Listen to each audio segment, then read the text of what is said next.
Very good morning. इस question paper का next question 101 है, अच्छे प्रतिदर्श की क्या विशेषताएं हैं?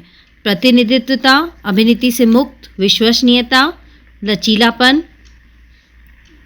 क्या विशेषता होती है गुड सैंपल की? क्या वो रिप्रेजेंटेटिवनेस होता है, फ्री ऑफ बायस होता है, रिलायबिलिटी होती है, या फ्लैक्सिबिलिटी फ्लैक्सिबिलिटी होती है? तो सेलेक्ट द करेक्ट आंसर। हमें सेलेक्ट करना है इनमें से कौन सा आंसर सही होगा।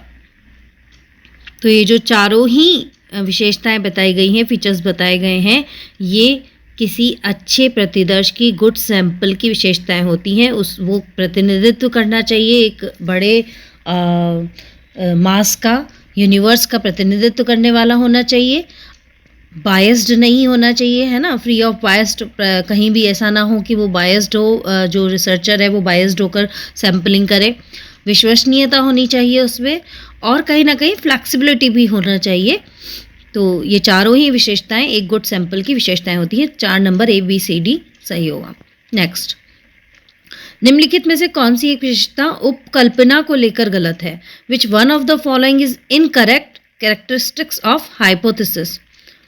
उपकल्पना सरल, विशिष्ट तथा अवधारणा को लेकर स्पष्ट होनी चाहिए। उपकल्पना मौजूदा ज्ञान की निकाय से संबंधित होनी चाहिए, ये भी सही है। उपकल्पना प्रमाणीकरण के योग्य होनी चाहिए, ये भी सही है। उपकल्पना का मापन व परख नहीं किया जा सकता, ये गलत है। तो सिंपली फोर्थ जो है, अब hypothesis can not be measured and tested, ये गलत हो जाएगा, क्योंकि हाइपोथेसिस तो डिज़ाइन ही इसलिए किया जाता है कि उसे मेजर किया जा सके। Next, morality and administration in democratic government नामक प्रसिद्ध पुस्तक के लेखक कौन थे? मॉरलिटी पर जो लेखक थे वो कौन थे? एपेलिबी थे, PH Appleby. Morality and administration in democratic government, इस बुक के राइटर थे PH एपेलिबी। नेक्स्ट, प्रशासन की समन्वयकारी भूमिका पर किसने अधिक बल दिया? Who laid more emphasis on the coordinating role of administration? तो समन्वय की जब बात आती है तो पिफनर ने ये कहा था। किसने अधिक बल दिया था? सॉरी, पिफनर नहीं होगा इसका आंसर होगा साइमन। साइमन ने कहा था कि जो है कोऑर्डिनेशन होना चाहिए। जो हमें याद है उनका POCCC जो मॉडल है, तो वो कह रहे हैं कि समन्वय होना चाहिए किसी भी प्रशासन में। साइमन आएगा इसका answer. Who is the writer of the Prince? The Prince कौन थे? ये तो कई बार पूछा गया है। मैकेवली जो थे, द प्रिंस उनकी बुक का नाम है। प्रशासनिक विकास अवधारणा की आलोचना किसने की है? Who criticise the concept of administrative development? Administrative development की आलोचना किसने की है? प्रोफेसर दया कृष्ण नाम आएगा इसमें आलोचक में, प्रोफेसर दया कृष्ण। लोक प्रशासन के अकादमिक विषय का संस्थापक किसे माना जाता है? यहाँ पर साफ मेंशन है एकेडमिक डिसिप्लिन का।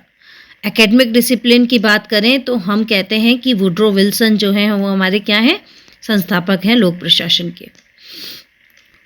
वैज्ञानिक प्रबंध शब्द का प्रतिपादन किसने किया? Who coined the term scientific management? किसने किया था? ब्रंडीज का नाम आता है, लुईस T ब्रंडीज।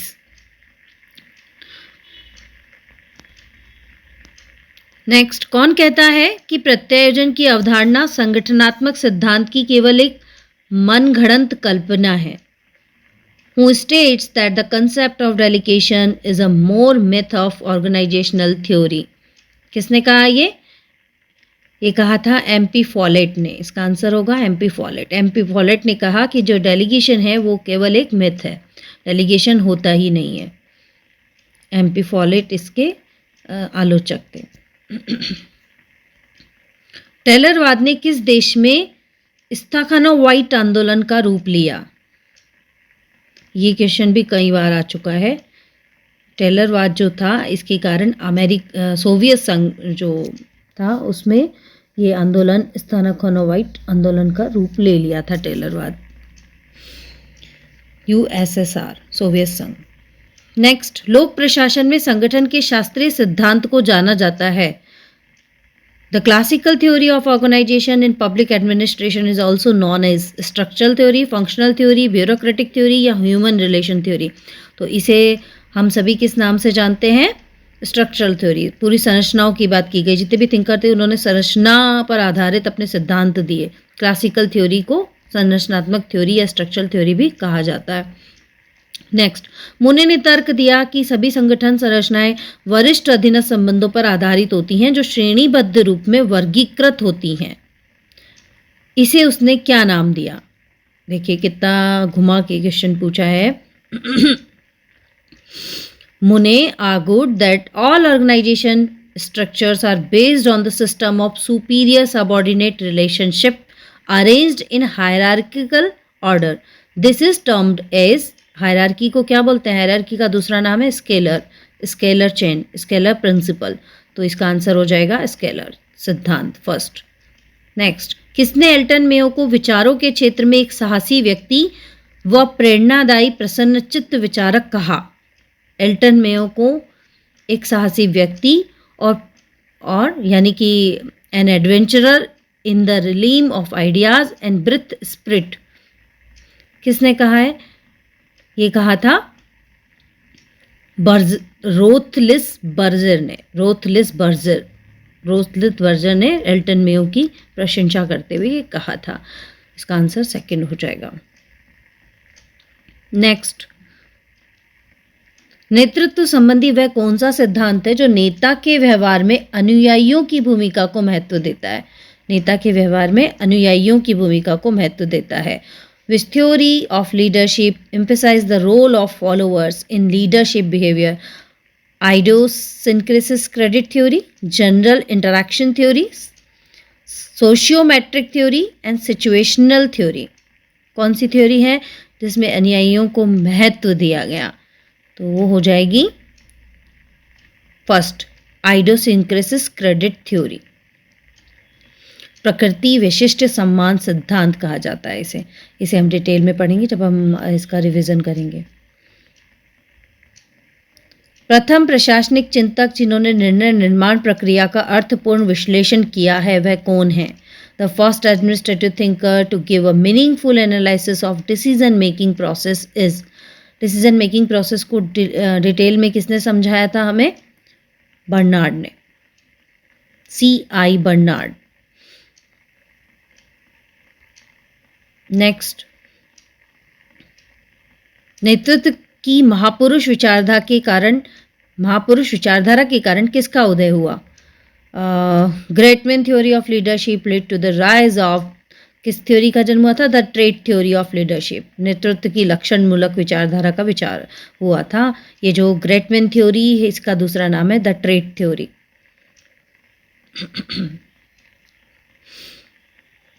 नियोजन एवं निर्णय प्रक्रिया में सृजनात्मक विचारों को बढ़ावा देने वाली सबसे प्राचीन व सर्वश्रेष्ठ लोकप्रिय ब्रेनस्टॉर्मिंग तकनीक का विकास किसने किया था? ब्रेनस्टॉर्मिंग की बात किसने की थी? ऑसबर्न ने की है, Alex F Osborne. Brainstorming, Osborne, ये याद रखिएगा। नेक्स्ट, सत्ता से प्रत्यायोजन की अवस्था में जब दो स्तरों अथवा अधिकारियों के बीच प्रत्यायोजन होता है और उनके बीच कोई तीसरा व्यक्ति या माध्यम नहीं होता तो उसको क्या कहते हैं? जब डायरेक्ट डेलीगेशन होता है तो उसे क्या कहा जाता है? डायरेक्ट डेलीगेशन को क्या कहा जाता है? वही बोलेंगे डायरेक्ट और इमीडिएट डेलीगेशन, जो कि ऑप्शन में लिखा हुआ है। तो फर्स्ट नंबर सही हो जाएगा। कौन विकास प्रशासन को एक क्रियामूलक लक्ष्यमूलक प्रशासनिक व्यवस्था के रूप में प्रस्तुत करता है? Who puts the development administration is an action oriented goal oriented administrative system. ये एक्शन ओरिएंटेड गोल ओरिएंटेड आते ही आपके दिमाग में किसका नाम आता है? एडवर्ड विडनर का। विकास प्रशासन और एडवर्ड विडनर दोनों के एक दूसरे के पर्याय नाम है। एडवर्ड विडनर इसका आंसर होगा। नेक्स्ट, कौन प्रशासनिक व्यवस्था और उनके पर्यावरण के मध्य अन्योन क्रिया या पारस्परिक क्रिया के अवधारणाकरण के मुख्य रूप से रुचि रखता है? Who has been primarily interested in conceptualization, conceptualizing the interaction between administrative system and the environment. किसकी बात की जा रही है? रिक्स की बात की जा रही है। व्यवस्थाओं की बात अगर आ रही है और फिर उनके पर्यावरणों की बात आ रही है ना? एडमिनिस्ट्रेटिव सिस्टम और एनवायरनमेंट दोनों अगर कहीं आ रहे हैं तो रिक्स का नाम आता है। तो रिक्स ने जो व्यवस्थाएं बताई है 3 तरह की, उसका जिक्र हो रहा है यहाँ। एफडब्ल्यू रिक्स इसका आंसर होगा। नेक्स्ट, डी वाल्डो ने किसके लिए कहा कि वह संगठनात्मक मानववाद का संत था? The saint of organizational humanism किसके लिए कहा होगा बताओ? मैस्लो के लिए। मैस्लो के लिए डिवाइड वाल्डो ने कहा कि वो ऑर्गेनाइजेशनल ह्यूमनिज्म के सेंट हैं, विद्वान हैं। नेक्स्ट,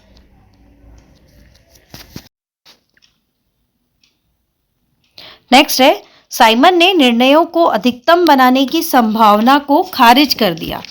अब उसके कारण उन्होंने कहा कि सांगठनिक विन्यास में मानव व्यवहार की पहचान सीमित तार्किकता से होती है। अब हमें ये कथन का बताना है कि क्या दोनों कथन सही हैं या जो ए है वो उसका करेक्ट, आर जो है वो ए का करेक्ट एक्सप्लेनेशन है क्या? ये रीजन सही है क्या कि साइमन ने ऐसा कहा था क्या? तो क्या होगा इसका आंसर? दोनों सही है और ये इसका सही एक्सप्लेनेशन है। साइमन ने ही बाउंडेड रैशनैलिटी की बात कही थी। नेक्स्ट, हर्ज़बर्ग की अभिप्रेरक आरोग्य विचारधारा मोटिवेशन हाइजीन थ्योरी और अभिप्रेरक रखरखाव विचारधारा मोटिवेशन मेंटेनेंस थ्योरी किस अन्य नामों से भी जानी जाती है? सिंपल सा क्वेश्चन, सिंपल सा आंसर जो कि डायरेक्ट आंसर होगा 2 factor theory of motivation. Next, 1955 में सर्वप्रथम संरचनात्मक कार्यात्मक उपागम स्ट्रक्चर फंक्शनल अप्रोच का लोक प्रशासन में प्रयोग किसने किया था? इतना सिंपल, सोबर और डायरेक्ट क्वेश्चन किसने किया था? डिवाइड वाल्डो ने 1955 में स्ट्रक्चर फंक्शनल अप्रोच। नेक्स्ट, किसने टॉप डाउन अथॉरिटी के स्थान पर बॉटम अप अथॉरिटी के विचार का समर्थन किया था? कौन थे वो जिन्होंने बॉटम अप अपॉर्चुनिटी का समर्थन किया? बर्नार्ड, सी बर्नार्ड। नेक्स्ट, संगठन की आधुनिक विचारधारा का विकास किसने किया?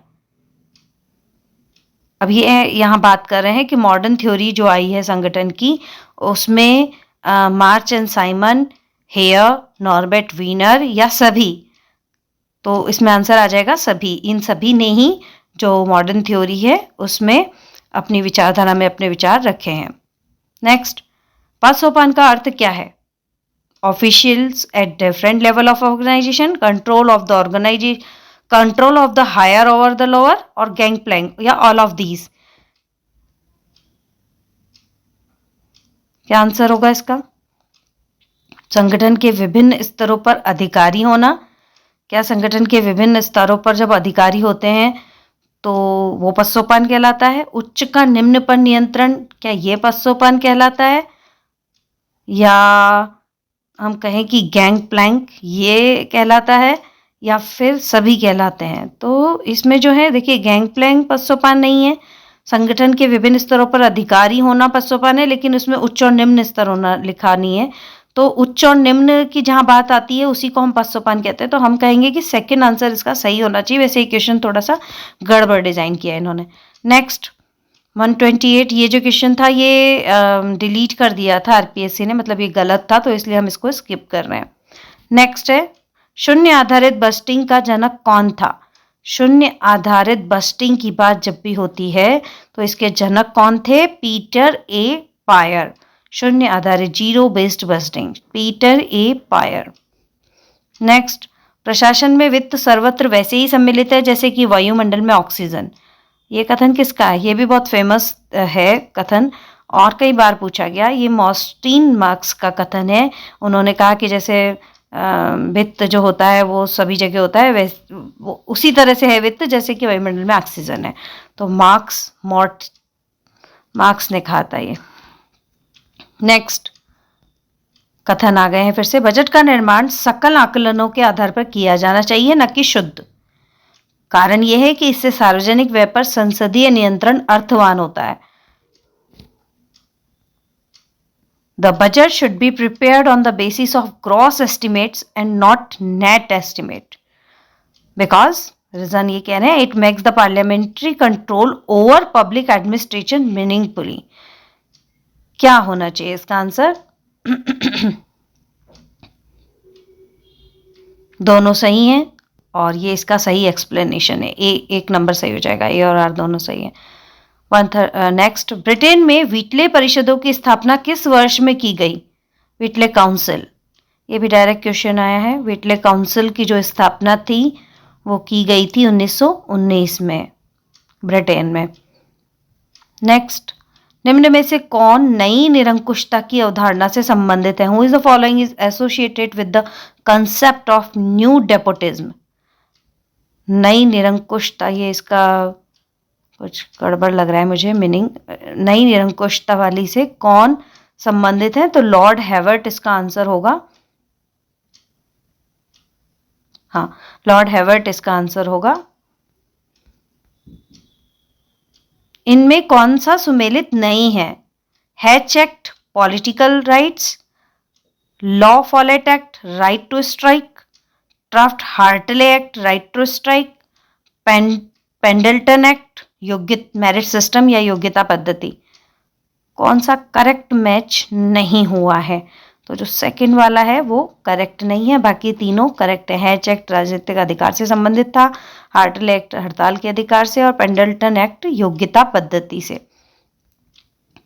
नेक्स्ट मैचिंग वाला आ रहा है, अभिभावक नौकरशाही, योग्यता नौकरशाही, जाति वर्ण नौकरशाही और संरक्षण नौकरशाही। इंग्लिश में देख लेते हैं, guardian bureaucracy, merit bureaucracy, caste bureaucracy और पेट्रोनेज ब्यूरोक्रेसी। अब इसको अगर हमें मैच करना हो तो arise from the class connection of those in the controlling position, नियंत्रक पदों पर विराजमान लोगों के वर्ग संबंधों से पैदा। ये कौन सी नौकरशाही हो जाएगी? Scholastic officialdom trained in right conduct according to the classic. Recruitment is based on personal favor or political reward. Governed by objective standard, especially by the principle of admission of prescribed qualification. इसको अगर हम देखें तो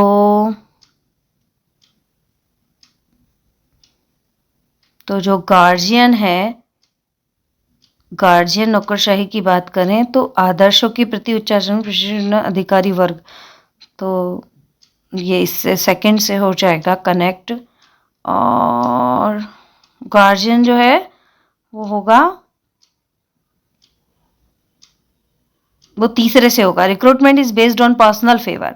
जब personal favour करके किसी को करते हैं तो वो अभिभावक वाली हो जाती है ना, कि मेरे बच्चे, मेरा अधिकारी, मेरा व्यक्ति, तो वो डायरेक्ट तीसरे से कनेक्ट हो जाएगा, ए।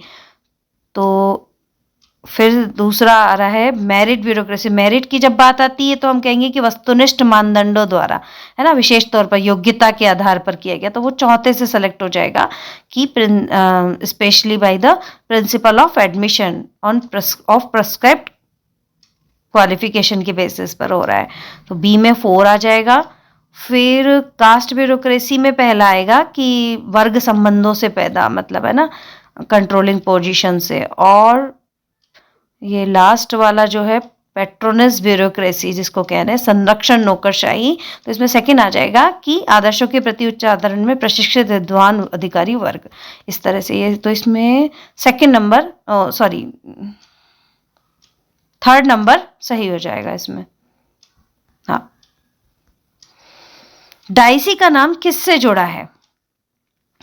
ओहो, सिंपल सोबर सा क्वेश्चन, बिल्कुल डायरेक्ट क्वेश्चन आया है ये, कि डाइसी का नाम किससे जुड़ा है? विधि के शासन से, रूल ऑफ लॉ, डाइसी। हम रूल ऑफ लॉ जब भी पढ़ते हैं तो हम डाइसी का नाम आता है। प्रशासनिक विधि एक कानूनी अवधारणा है जो डैश में प्रचलित है। एडमिनिस्ट्रेटिव लॉ की बात की जाए तो ये कहाँ प्रचलित है? फ्रांस में। फ्रांस में आप जानते हैं 2 तरह के कानून होते हैं, प्रशासनिक कानून और एक सामान्य कानून। फ्रांस एकमात्र ऐसा देश है जहाँ 2 तरह की कानून पाए जाते हैं। 138 निम्नलिखित में से कौन सा प्रशासनिक विधि के क्षेत्र में नहीं आता है? प्रशासनिक विधि एडमिनिस्ट्रेटिव लॉ के एरिया में नहीं आता है, जो है ना, सरकारी अधिकारियों द्वारा किए गए अवैध कार्य जो उन्हें सरकारी हैसियत से नहीं वरन निजी तौर पर किए हों, सरकार के विरुद्ध दावे, प्रशासनिक कार्यवाहियों के विरुद्ध उपचार, सरकारी कर्मचारियों की समस्याएं। कौन सा होना चाहिए इसमें? पहला वाला जो है, ये प्रशासनिक विधि के क्षेत्र में नहीं आता है क्योंकि वो कोई भी ऐसा कार्य नहीं कर सकते। 139 किसने प्रशासनिक अधिनिर्णय एडमिनिस्ट्रेटिव एडजुडिकेशन को ऐसी प्रक्रिया जिसमें प्रशासनिक अभिकरण ऐसे मुद्दों को सुलझाते हैं जिसमें उनके कार्यों के दौरान कानूनी अधिकारों का प्रश्न शामिल हो के रूप में अच्छा, ये परिभाषा किसने दी है प्रशासनिक अधिनिर्णय की? तो ये जो परिभाषा है ये किसने दी थी? डिमॉक ने दी है। नेक्स्ट, संयुक्त राज्य अमेरिका के टेफ्ट हार्टले अधिनियम 1947 का संबंध किससे है?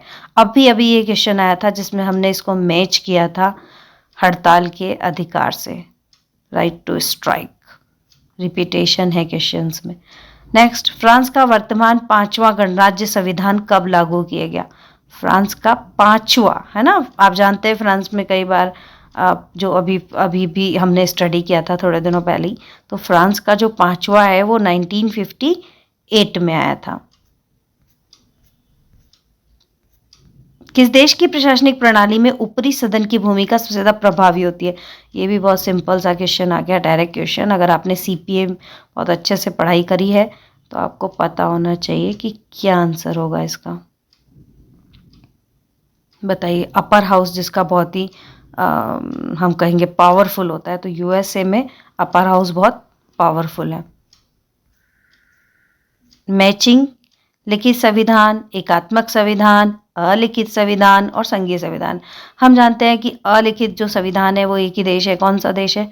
ब्रिटेन। तो सी को तो जब हम 1 से कर रहे हैं तो फिर एक ही ऑप्शन सही हो रहा है। ए में 3rd आ रहा है लिखित संविधान, बी में 4th आएगा एकात्मक संविधान, फ्रांस में पाया जाता है। और संघीय संविधान जो है, जब संघ की बात आती है तो अमेरिका याद आ जाता है, तो ये सही हो जाएगा इसका 3रा ऑप्शन। नेक्स्ट, निम्नलिखित में से कौन सी विशेषता ब्रिटेन की प्रशासनिक व्यवस्था में नहीं है? है ना, ब्रिटेन की प्रशासनिक व्यवस्था में क्या नहीं है? नाम मात्र और वास्तविक कार्यपालिका में अंतर किया जाता है क्या वहाँ? विशेषज्ञ और अनभिज्ञ अपरिपक्व का सम्मिश्रण है क्या ब्रिटिश जो है प्रशासन? फिर योग्यता के आधार पर लोक सेवा में भर्ती होती है क्या? या लूट व्यवस्था है क्या वहाँ? तो देखिए कौन सी नहीं है ये बताना था। तो नाम मात्र वास्तविक वहाँ पर है। वहाँ पर ऐसा भी है कि एक्सपर्ट और एमेच्योर यानी कि अनभिज्ञ का सम्मिश्रण होता है। स्पॉइल सिस्टम भी वहाँ है, लेकिन वहाँ मेरिट आधारित रिक्रूटमेंट नहीं है। मेरिट आधारित रिक्रूटमेंट नहीं है, हाँ, ठीक है। ऐसे विधायन का नाम बताएं जिसमें कानून निर्माण की शक्ति संसद द्वारा कार्यपालिका को प्रदान की गई हो। ओहो। Name such legislation which refers to the law-making power conferred by Parliament on the executive. कौन सा सिद्धांत होता है? Delegate legislation. डेलीगेट लेजिस्लेशन का मतलब यही है कि आप अपनी पावर जो है व्यवस्थापिका अपनी कानून बनाने की पावर किसको दे देती है? कार्यपालिका को। डेलीगेटेड लेजिस्लेशन, प्रत्यायोजित विधान। कई बार आता है क्वेश्चन। नेक्स्ट, निम्न में से कौन सा समन्वय का अनौपचारिक साधन है? समन्वय, कोऑर्डिनेशन का अनौपचारिक, इनफॉर्मल मीन्स नियोजन, संस्थागत भावना को मस्तिष्क में बैठा देना, नेतृत्व या सम्मेलन। अनौपचारिक किसको बोलेंगे हम इनमें से? अनौपचारिक हो जाएगा नेतृत्व, क्योंकि कॉन्फ्रेंस औपचारिक होती है।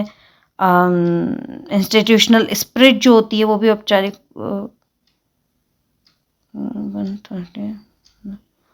नेतृत्व, नियोजन भी औपचारिक हो गया, तो नेतृत्व आएगा इसका आंसर। नेक्स्ट, कथन और कारण।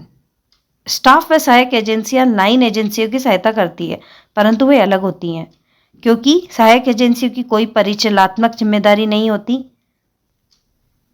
The staff and agencies through assess the line agencies differ from each other because the agencies have no operating responsibilities. क्या लगता है आपको, क्या सही होगा इसका?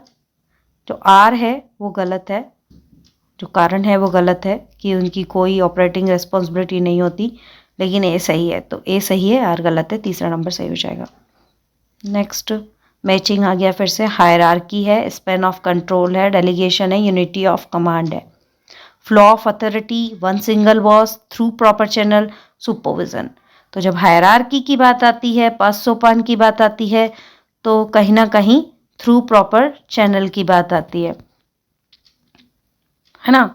हायरार्की की बात आ गई तो थ्रू प्रॉपर चैनल की बात आ गई, यानी कि जो ए है वो 3 से कनेक्ट करेगा, और जब ए 3 से कनेक्ट करेगा तो ये दूसरे नंबर पे हमको दिख रहा है ए से 3। देन बी को 4 से सही है क्या, स्पैन ऑफ कंट्रोल और सुपरविजन बिल्कुल सही है। स्पैन ऑफ कंट्रोल सुपरविजन का एक फॉर्मूला है। डेलीगेशन जो है, जब डेलीगेशन की बात आती है तो अथॉरिटी की बात आ रही है, और यूनिटी ऑफ कमांड की बात आ रही है तो वन सिंगल बॉस की बात आ रही है। वेरी गुड, तो इसका जो सेकेंड नंबर है वो सही हो जाएगा। नेक्स्ट, शोध परिणाम नए कानून सिद्धांतों नियमों को प्रस्तुत करते हैं, क्योंकि कानून सिद्धांत एवं नियम वैज्ञानिक शोध के परिणाम है। क्या ये इसका सही व्याख्या है? 149 क्वेश्चन आ गया पर आ गए हम, दोनों सही हैं, परंतु कहीं ना कहीं ये जो कारण बता रखा है ये इसकी व्याख्या नहीं कर रहा है, तो दोनों सही हैं, बस इतना सा हम कहेंगे, दोनों सही हैं। लास्ट क्वेश्चन है ये इस पेपर का 150। एक प्रतिदर्श एक समिष्ट का प्रतिरूप है, क्योंकि प्रतिदर्श परिवेक्षण और विश्लेषण के अधीन है। एक बार इंग्लिश में देख लेते हैं। A sample is the representative of a whole. The sample is subjected to the observation and analysis. यहाँ पर भी वही हो रहा है कि दोनों सही तो हैं, पर ये कहीं भी इसकी व्याख्या नहीं कर रहा, तो तीसरा नंबर सही हो जाएगा, दोनों सही हैं। ठीक है, ये पेपर अब कंप्लीट होता है। नेक्स्ट वीडियो में मिलते हैं नए पेपर के साथ। Bye bye. आप लाइक, कमेंट और शेयर करना मत भूलिएगा प्लीज़।